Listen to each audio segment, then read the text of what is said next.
여러분 안녕하십니까? 경북 동해안에 폭염특보가 내려진 가운데 찜통 더위와 열대야가 이어졌습니다. 오늘 낮 최고 기온은 경주 36.6도, 포항 36도, 울진은 36.8도를 기록해 올해 들어서 가장 더웠습니다. 내일 아침 최저 기온은 23에서 26도의 분포로 해안을 중심으로 열대야가 이어지겠고 낮 최고 기온은 34에서 36도로 예상됩니다. 기상청은 야외 활동을 자제하고 수분 섭취와 온열 질환 예방에 신경 써줄 것을 당부했습니다. 경북에서 올해 첫 온열 질환 추정 사망자가 나왔습니다. 경상북도와 봉화군 등에 따르면 어제 오후 2시쯤 봉화군의 한 밭에서 90대 남성이 숨진 채 발견됐습니다. 이 남성은 이날 오전 7시쯤 밭일을 하기 위해 집에서 나갔으며 발견 당시 체온은 39.9도까지 올라간 것으로 확인됐습니다. 질병관리청에 따르면 폭염특보가 발효된 지난 27일부터 어제까지 사흘간 대구, 경북에서는 24명의 온열 질환자가 발생했습니다.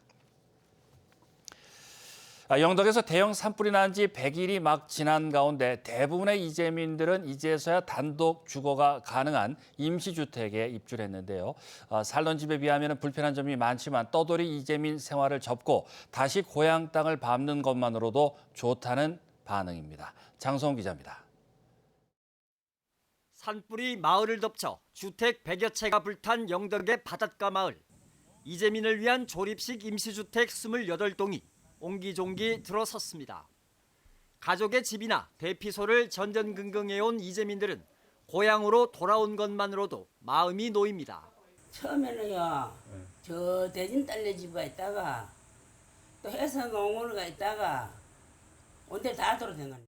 힘없이 계시다가 여기 와서는 고향 땅을 밟으니까 좋으신가 봐요. 근데 지금 몸이 조금 많이 안 좋으세요. 이 마을의 임시주택은 지난달부터 시작해 예정된 120동을 모두 설치하고 입주도 대부분 마쳤습니다. 하지만 서둘러 짓고 입주하느라 지내기에 불편한 점도 있습니다. 들어와서 보니까 좀 위험한 점이 있다 이러면요, 뭐 일단 지금 해가리기 같은 이런 것도 그렇고 뭐 장기간이 아니라서 그런지 뭐 수도도 그렇고 밖에 보면은 뭐 창고도 뭐. 영덕군은 이재민 지원을 위해 전담 조직까지 신설해 당장 7월부터 운영합니다. 주관적 지원과 행정 지원은 물론이고 그 심리 지원 서비스도 병행해서 지원을 할 계획입니다. 지금 계획으로는 한시적으로 한 2년 동안 운영을 할 계획이고. 영덕군은 현재까지 이재민을 위한 임시주택 719동, 예정 물량의 92%를 설치했고 공사 여건이 나빠 지연되는 나머지 물량도 다음 주까지 설치를 마무리할 예정입니다. MBC 뉴스 장성훈입니다. 석 달 전 산불로 일상이 무너진 것은 어른들만의 이야기가 아니었습니다. 이웃이 죽고 집이 불타 대피해야 했던 전쟁 같은 상황에 아이들도 상처가 컸는데요. 놀이를 통한 심리 지원이 이루어지고 있습니다. 엄지원 기자입니다. 공사장에나 있을 법한 거대한 원통관. 아이들이 다람쥐처럼 기어들어가 놀이를 시작합니다. 얘들아 흔들흔들 지진이다.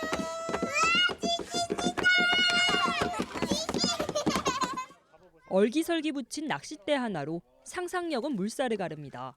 고대에 살았다던 초대형 상어가 나타났습니다. 옆쪽에 메갈로도 있거든. 메갈로드도 있어. 호수는 전화기가 되고 상자는 자동차 운전석으로 변신합니다. 본격적으로 안전모까지 쓰고 벽을 세우고 지붕을 얹으며 집을 짓는 아이들. 어른들 눈에는 버리는 재활용품이 세상에 하나뿐인 놀잇감이 됐습니다. 박스도 만들 수가 있고 저희 엄마 아빠는 옛날에 계속 쓰레기라고 말하고 너무 재밌어요. 경북도가 운영하는 찾아가는 놀이터로 놀이운동가 편혜문 씨와 손을 잡고 산불 피해 지역 아동들에게 다시 놀 기회를 마련해주고 있습니다. 안동과 영덕에 이어 이번에는 영양 지역 아이들을 찾아왔습니다. 그런 일을 또 겪을까 봐 불안해하기도 하고 했는데 오늘 이렇게 친구들이랑 어울리면서 즐겁게 자유롭게 놀이하는 모습 보니까 많은 회복에 도움이 될 것 같습니다. 재난 속에서 숨죽이던 아이들이 놀이를 통해 다시 웃음을 터뜨립니다. 심리 지원을 좀 조용히 한다면은 저희들은 조금 왁자지껄하게 좀 놀면서 아이들이 어떤 그런 즐거운 좀 기분이 좋은 뭐 그런 감정을 다시 회복하는 게 굉장히 중요하다라는 생각을 가지고 경북도는 호응에 힘입어 오는 11월까지 30여 차례 특화 프로그램을 진행합니다. 산불 피해 지역과 아동 양육시설을 찾아 아이들에게 다시금 놀거리를 되찾아주고 심리 회복을 도울 계획입니다. 이외에도 인성 감성 뮤지컬, 숲 캠핑, 문화예술 체험 놀이도 추진 중에 있고 지난 산불 시에는 아이 돌봄이 우선 배정이라든지 K보듬 6천 시설에 긴급 돌봄을 우선 배정. 재난의 그림자는 아이들에게도 남습니다. 놀이를 통한 회복은 물론 일상 복귀를 위한 제도적 지원도 함께 이뤄져야 한다는 목소리가 나오고 있습니다. MBC 뉴스 엄지연입니다. 포스코 광양제철소와 포항제철소가 각각 대기 오염 배출량 전국 1위와 2위에 이름을 올렸습니다. 환경부는 지난 26일 굴뚝 원격 감시 체계를 통해 측정한 전국 965개 대형 사업장의 2024년도 대기 오염 물질 배출량을 공개했는데 포스코 포항제철소의 경우 황산화물, 질소산화물, 불화수소 등 7종의 대기 오염 물질 17,723톤을 배출해 전년 2만 80톤 대비 11.7%를 저감한 것으로 나타났습니다. 포항환경운동연합은 이는 2024년 상반기 동안 사고로의 개수 작업으로 주요 공정이 중단된 영향으로 볼 수 있으며 2025년에는 오히려 배출량이 늘어날 수도 있을 것이라고 평가했습니다. 경주 에이펙 정상회의의 온라인 홍보를 위해 발족한 대학생 앰버서더가 경주에서 워크숍을 열고 활동 방향과 계획을 논의했습니다. 한국, 일본, 말레이시아 등 6개 나라 대학생으로 구성된 앰버서더들은 에이펙 정상회의 현장 투어를 통해 회의장과 만찬장 등 에이펙 정상회의 주요 행사장을 둘러보고 콘텐츠 제작에 필요한 정보를 공유했습니다. 지난 3월에 선발된 대학생 앰버서더 52명은 영상과 카드 뉴스, 블로그 등을 통해 온라인 플랫폼에서 에이펙 정상회의를 홍보하고 있습니다. 포항시의회가 올해 첫 정례회를 마무리했습니다. 21일간의 일정으로 예결 특위 결산 심사, 행정사무감사, 시정 질문을 펼쳤습니다. 마지막 일정으로 4명의 시의원들은 5분 자유 발언을 했습니다. 김기영 기자가 정리했습니다. 김원주 의원은 철강산업 위기에 포항시의 적극적인 대응책을 주문했습니다. 포항 철강산단의 공장 가동률이 76%까지 떨어졌고 중앙상가 공실률은 40%에 육박해 인구 유출에 따른 지역 경제 붕괴가 우려되는 상황입니다. 포항시는 정부의 산업위기 선제 대응 지역 지정과 철강산업지원특별법 제정을 강력히 건의해야 합니다. 이를 통해 포항 상황에 맞는 맞춤형 지원과 실질적인 재정 투자가 이루어질 수 있도록 해야 합니다. 김영철 의원은 도시공사 설립을 제안했습니다. 포항에 2차 전지, 수소, 바이오 등 대규모 신산업이 추진되고 있어도 민간 주도 개발 방식으로 개발 이익이 외부로 유출된다는 겁니다. 도시공사 전환의 기대 효과는 분명합니다. 복합개발 사업의 직접 수행, 전략산업과 연계한 미래지향적 개발, 수익사업을 통한 재정 자립도 제고, 지역기업 참여 확대 및 청년 일자리 창출. 김성조 의원은 윤석열 정부에서 논의된 영일만 대교 대안 노선은 절대 안 된다고 강조했습니다.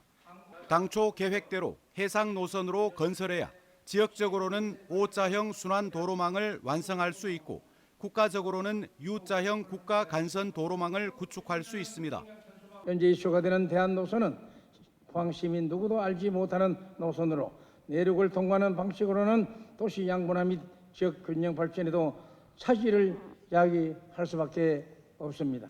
배상신 의원은 2차 전지 기업이 대거 입주한 영일만 산단에 배터리 화재 진압 전문 소방 조직 설치를 요구했습니다. 최근 동국제강 ESS 센터 화재에서 보듯 단시간에 1000도까지 온도가 급상승하는 배터리 열폭주 화재는 일반 장비로는 진압이 불가능합니다.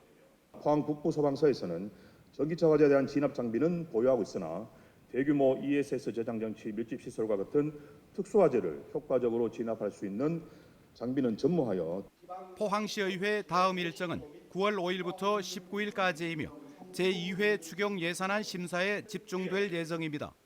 MBC 뉴스 김기영입니다. 포항 송도에서 선보인 포송마차 축제에 시민과 관광객 10만여 명이 찾아 야간 상권 활성화의 모델로 주목받고 있습니다. 포송마차 축제는 송도해수욕장에서 지난 13일부터 21일까지 금, 토요일 오후 5시부터 10시까지 공연을 곁들인 야시장 형태로 열렸는데 설문조사에서 40%가 외지 관광객인 것으로 나타났습니다. 포항시는 머물고 싶은 밤 프로그램으로 평가받았다며 계절별 상설 야시장이나 도심 상권 분산형 야간 축제로의 확대를 검토하고 있습니다. 포항시가 지역 소비 활성화를 위해 7월에도 포항사랑 카드 150원어치를 7% 할인 판매합니다. 내일 0시 15분부터 모바일 앱 IM샵과 지역 105개 대행점에서 인당 50만 원까지 구매할 수 있고 지류형은 판매하지 않습니다. 타부소 택시 자동 결제 시 최대 20% 적립과 청소년 대상 환급 이벤트도 7월 말까지 진행합니다. 올해 지역 상품권 1,300억 원어치를 판매한 포항시는 연말까지 2,500억 원 발행을 목표로 하고 있습니다. 울진군은 청년 가구의 주거비 부담을 덜어주기 위해 청년 이사비 지원 사업을 추진합니다. 울진군은 실제 이사에 소요된 부동산 중개 보수비 및 이사비를 최대 50만 원 한도 내에서 지원할 계획입니다. 지원 대상은 2025년 7월 1일 이후 울진군으로 전입 신고를 한 만 19세에서 49세 청년 가구입니다. 경주 화랑마을에 자리 잡은 문무 야외 수영장이 다음 달 8일부터 8월 24일까지 48일간 운영됩니다. 개장 시간은 오전 10시부터 오후 5시까지며 이용 요금은 청소년 3,000원, 성인 4,000원입니다. 문무 야외 수영장은 도심에서 가깝고 샤워장, 그늘막 등 편의시설을 잘 갖추고 있어서 매년 10,000명 이상이 찾고 있습니다.